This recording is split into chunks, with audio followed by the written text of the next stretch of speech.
Si vous deviez prendre l'avion à l'aéroport Montréal-Trudeau et qu'on vous disait les contrôleurs aériens sont devenus tellement cool que la seule information qu'ils donnent maintenant aux pilotes, c'est tous les chemins mènent à l'aéroport Montréal-Trudeau.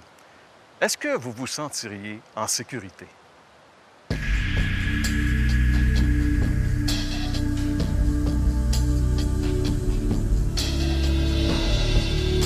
Adam Thompson a été le premier Américain à remplir une baignoire en 1842.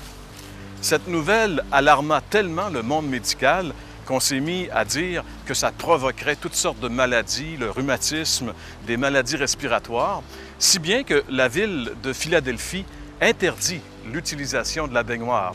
Les villes de Hartford et Providence au Connecticut, elles, surtaxèrent immédiatement l'eau. Évidemment, tous ces gens-là se trompaient grandement. Ce qui veut dire que finalement, majorité ne veut pas nécessairement dire vérité. C'est de cela que nous allons parler aujourd'hui à l'heure de la bonne nouvelle.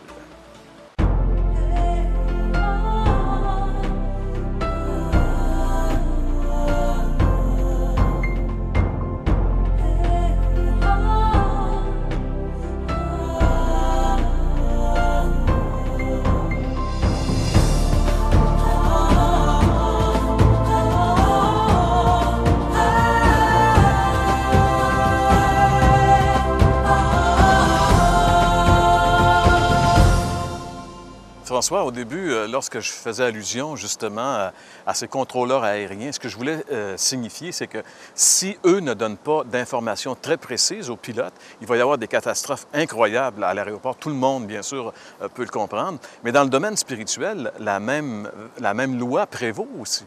Il n'y a pas de hasard, là. Il n'y a pas de place pour le hasard encore ici. Si, mettons, les gens, on n'aurait pas d'idée, il n'y aurait aucune révélation, Dieu ne se serait jamais manifesté. Bien, on pourrait comprendre que toi, tu as une idée intéressante, l'autre a une idée intéressante, mais Dieu a parlé, Dieu s'est révélé. Puis Jésus a dit, « Je suis le chemin, la vérité, la vie. Nul ne vient au Père que par moi. » Et cette vérité-là est absolue. Elle indique que ce n'est pas ni une religion, ni une philosophie, ni même un style de vie qui nous conduit à Dieu, mais Jésus lui-même qui est le seul chemin. Absolument. Donc, ça veut dire c'est notre foi mise dans ce que Jésus a accompli pour nous à la croix qui peut nous permettre de se retrouver dans la présence de Dieu et avoir une communion avec lui finalement.